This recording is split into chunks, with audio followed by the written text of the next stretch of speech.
It is always great chatting with my next guest, Thug Nasty Bryce Mitchell. Bryce, how's it going, man? How's everything? It's been great, brother. Thanks so much for having me. And just like always, I'm training hard and I'm ready to put on a show for all y'all. And I was kind of joking with you off air. You're looking like Super Mario Brothers, right? Has anyone else made that observation, or is it just me? I've had some people compliment the overalls, but they haven't said I look like Mario yet. But I don't know where. I think it looks good. It's a compliment as well. I want to be clear about that. I'm not making fun of you, Bryce. Obviously, you look good with the getup and everything. Just want to be clear about that. There you go. Oh, so absolutely, brother. That's all great, man. I know you did the interview on the MMA Hour, and you talked about opponents, and it looks like you're fighting Edson Barboza. I was just curious, were there any other opponents offered to you, or any other names that you were hearing as far as your next fight? Just random. There was a bunch of them, but I just don't really know exactly who or whatever. Usually they usually throw a bunch of names at me, and I just say yes to whoever. I don't really prefer any of them, and but that's what they always do. They'll say you can fight this guy, this guy, this guy, or this guy, and I tell them I don't really care. Yeah, it doesn't matter who it is. You'll fight pretty much anyone. When did the name Edson Barboza come on your radar? It's been a couple months that they probably about 2. Okay. And you mentioned it there, you'll fight anyone. Like literally, they'll give you a name, you're ready to step up. But when you hear a name like Edson Barboza, that's got to excite you a little bit, just knowing his resume, he's fought, and just the style matchup too. He's a really impressive striker. Yeah, it definitely excites you. I mean, you better be ready when you're fighting Edson Barboza. You know what he does to people. He spin kicks their head off. And I would imagine you've been a fan of his for years, even prior to taking this fight, just his style and everything, because he's had some highlight reel finishes. Oh, of course. I've watched him for a long, long time. He's been doing it for a long, long time. You've got obviously a great ground game. He's a good striker. He's got a bit of a ground game as well. How do you look at this fight from a style perspective? Because I think when you look at it just sort of, in easy terms, it's striker versus grappler. Is it a bit more than that in your opinion? Yeah, but I think I'm going to win, and that's the most important thing. Yeah, and your stand-ups come a long way too. I mean, we've seen that in your last couple of fights, being able to go out there and strike with other guys like that. How comfortable are you, trading with a guy like Edson Barboza, who's obviously known for his knockouts? Well, the fight's going to start on the feet, and so we're definitely going to stand. And, all my fights start on the feet. So I've stood with everybody that I go in there to fight, and he's not going to be any different. Do you think he's ever fought anyone like you before? Because you got a really good ground game. I ain't fought nobody exactly like me. There's people that do stuff that I do, but he ain't fought me before. Yeah, no, that's why we really love this fight. And when did, just to give people kind of a timeline here, when were you actually able to get back to training full time? Because we had our interview a few months ago. Remember you were saying like, you were in the gym, but it wasn't like 100%. When did you get to sort of get back to normal after your injury? It took at least 4 months to where I could even open and close it and stuff like that. And then it took months after being able to actually have the full range of motion to actually bear a load on it. You know what I mean? Yeah. Okay. So yeah, kind of, it's been, I would imagine, a couple months since you started training, like sort of full force. That's right. Yes, sir. Good. Okay. Well, that's good news. So safe to say this is the right amount of time off to have your next fight, or would you have rather fought earlier this year or anything like that? Or I should say early next year, not this year. Oh yeah, I would have rather fought a little bit earlier, but I also sat out for a really long time because my hand wouldn't heal very fast. And so you don't really get to be, you can't complain when you sat out for so long. You can't complain that they're taking forever to find you a fight. But I've been ready for a couple more months, but they're gonna take their time finding me somebody, and I think it's gonna be a good opponent, so it'll be worth the wait. Yeah, no, it certainly was, and really like the style matchup here. Now, training camp, is it just going to be the entire camp at home? Or are you going to do any cross training? What is camp looking like leading into this fight? I went to Dallas or Fort Worth and trained a little bit over there with Chris Brennan and Lucas Brennan and his crew down there. They got about 3 fighters down there. We all trained, and I can't remember any other traveling. I went up to Illinois to train. I was going to train in Illinois, and my thumb got infected. I got a staph infection in my thumb, so I just didn't train. I just hunted the whole time. So it turned into a hunting trip. How did the hunting trip go? Did you catch anything? Got some squirrel. That's your go-to, right? So that worked out well. Even with the staffed thumb, you were still able to hunt. Was it your hunt? Was it like your main arm or your main hand or? Yeah, it was my right thumb, but I mean I couldn't really feel it, and I didn't go to the doctor or nothing. I didn't take any antibiotics because I stopped believing in the doctor, to be honest with you. I think every time you go to the doctor, they try to shove a vaccine up your ass.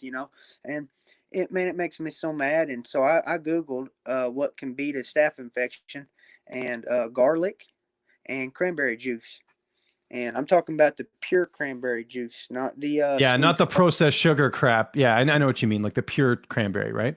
That's right, brother. And I lived off that garlic and that cranberry juice, and I had pus coming out of my thumb. And after like 4 days, it closed up. And then after about 2 weeks, it actually finally went away. It's completely gone now. So I beat a staph infection with garlic and cranberry and willpower, antibiotics or whatever, and they have bad side effects. And then the whole time that you're there at the doctor, they'll try to tell you on this vaccine, you need a vaccine, you need a vaccine. It wouldn't surprise me if they slip a vaccine into your medication. I'm not going to no doctor unless if I'm literally going to die. And I don't believe in none of that stuff. What if you broke something? Would you go to the doctor then? Depends what was broke. Okay, I'll take your word for it. That's interesting. Back to training camp.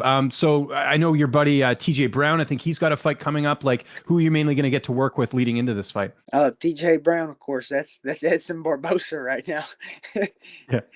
But I'm also he's fighting Gabriel Benitez, so I'm kind of being Gabriel Benitez right now. Okay, and then you guys will kind of switch off closer to your fight, I guess, right? That's right.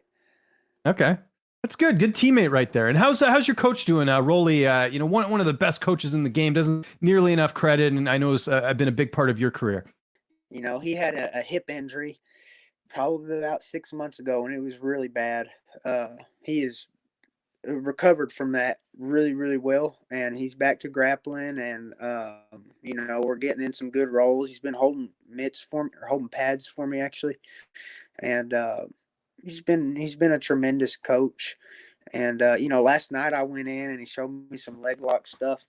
He's got tons of knowledge, and he's got enough knowledge that I don't have all the time to pick his brain on everything. I have to pick little bits and pieces of what I can absorb and then put it into my game. You know what I mean? Because he has a bunch of Yeah. stuff that He's an encyclopedia. right, exactly, especially when it comes to leg locks. I mean, MMA knowledge in general, but leg locks is what he's known for in the jiu-jitsu community.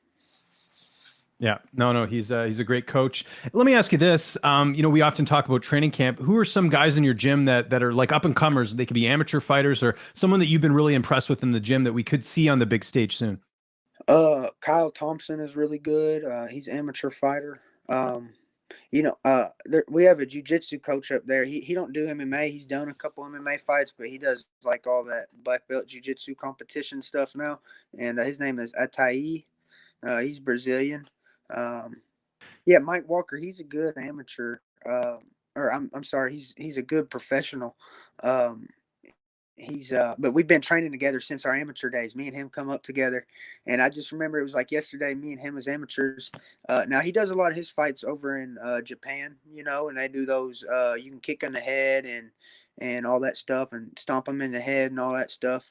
And so me and him, we're always working on some training tactics. Okay, that's good to know. Do you know your corner yet for this fight, or I guess Rolly will be in your corner, but who do you typically have in the cage with you when you fight? They allow me 3, so I do. I'll bring Rolly, Willie, and TJ. Okay, that makes sense. And back to Barboza, someone that he fought that I know that you had look like you guys were going to fight, but Dan Ige, a lot of people felt that was a close fight. It ended up going Ige's way. Did you end up watching that fight? And if so, do you feel like Barboza won that fight, or do you feel like Ige was rightfully the winner? Yeah, Barboza won, but it was a close fight. It was close. Yeah. No, I agree with that. How do you envision the fight playing out? Because, again, great. He's a great striker. Your stand-ups improved tremendously. We know you don't like getting paid by the hour, so you want to go out there and get that submission win. But how do you envision the fight playing out between the two? I'm gonna cook him to the bone. Love it. And what does that look like? Will that result in a finish, or how do you see it playing out? It ought to be. Not a lot of people finish him. You mentioned that that you feel like you're just a few wins away from a title shot. At least that's what I gathered from the interview with on the MMA Hour. This is a big name. Like this is probably one of the biggest names you fought in your career. Do you feel like a finish here, especially, would really accelerate that process? Because again, Barboza, like you mentioned, a pretty tough guy to put away. Yeah, you make a great point right there, and as you said at the end there, he's hard to put away. If I put him away, especially in a certain manner, it's going to be pretty undeniable. Um, that I have a good skill set. So get a big finish, and then maybe a couple more, and then get the title shot. That's what I'm wanting to do. Yeah, well, you're certainly on the track for it, and this is a really important fight as well. So, at the top of your weight class, there's obviously the champion Alexander Volkanovski. What did you think of his fight against Brian Ortega? Because that was a really interesting fight, especially in I think that third round where Ortega had him in the submission and Volkanovski was able to get out. What did you make of that fight? That was one of the fights of the year, I think. Oh, that was an awesome fight to watch, and I didn't think that Volkanovski was actually going to get out of that triangle. And then there was another sub that was real close. I can't remember what it was, but there's about two subs. It was a guillotine and a triangle. That's what it was. And I thought the fight was done actually. I said, "Wow, I can't believe it. He got him, because he was losing up to that point, and then I thought, oh wow, it's done. He's got him, and then right back to okay, he's losing again. And then 2 seconds later, okay, he's winning. It's done. It's it. Okay, never mind. He's not. He's losing. And, so it was Yeah. exciting. And it looks like Max Holloway will be next, assuming there's no Conor McGregor fight or whatever. But who would you favor in a trilogy between Volkanovski and Holloway? Volkanovski won the first fight, clearly. Second fight, a lot of people felt like Holloway won that. How do you think the third fight would go? I think I would go lean towards Holloway, but it would be a close fight. I think again. Yeah. I thought they won the second fight, but that's just what I think because he did more damage when he dropped him. Yeah, no, absolutely. Okay, you didn't think we'd get out of here without talking about your vocals, man. That track you dropped, and I know there's been 7. Unbelievable, man. I had you and I have done interviews for a while. I had no idea that you rapped. First, let me just start with what's been the feedback like since releasing those tracks, because I've seen nothing but positive stuff. What's it been like for you? I've seen a ton of positive stuff. I mean, just people really, really like it, and that's good. And I'll just keep putting stuff out there, and maybe it'll get more popular over time. But the feedback's been really good, and for the most part, there's always people that don't like it, but that my music ain't for them. And I love the name Darkansas. Like there's just so much good stuff about it. I thought it was just well put together. And again, like I said, I've seen nothing but positive stuff. So I think everyone wants to know, Bryce, when are you going on tour? When are you going to be taking the Darkansas tour around the world? Should I do that whenever Weibel sets that up for me? I can't do all that. You got to get mad on that. We got to get some T-shirts, tour dates, all that stuff, right? So yeah, he's got to do all that. They are trying to get me on Spotify, and I've got a hit single that I could drop right now, brother. It's money, and awesome. yeah, it's called "Love Gone," but it's a remix of a song that's already out there. And the guy who sings it, his name is Young J Row, and I was listening to some Young J Row, and man, it's a great song. It's called "Love Gone," and I messaged him on Instagram and I said, "Hey, brother, could I possibly do a remix of your song and maybe use your beat?" And he said, "Yeah," and we haven't actually, I haven't actually bought the beat or nothing like that yet, or agreed to it, but I gave him kind of a he gave me a verbal confirmation, and he was really easy to talk to. And his name is Young J Rose, so hopefully me and him get to do a little bit of that work together here soon, and hopefully I can get that out on Spotify. That'd be nasty, bro. Because I'm telling you, it's a great song. Good. Well, I look forward to that. I was curious, who were some of your influences in terms of getting into rapping? Like everyone's got, obviously the obvious names like Tupac and Biggie, but who for you really gravitated you? Who's someone that was sort of an influence for you going and doing rapping? Probably listened to Lil Wayne the most when I was a kid, and growing up, because Eminem. I listen to a lot of him. I like 50 Cent.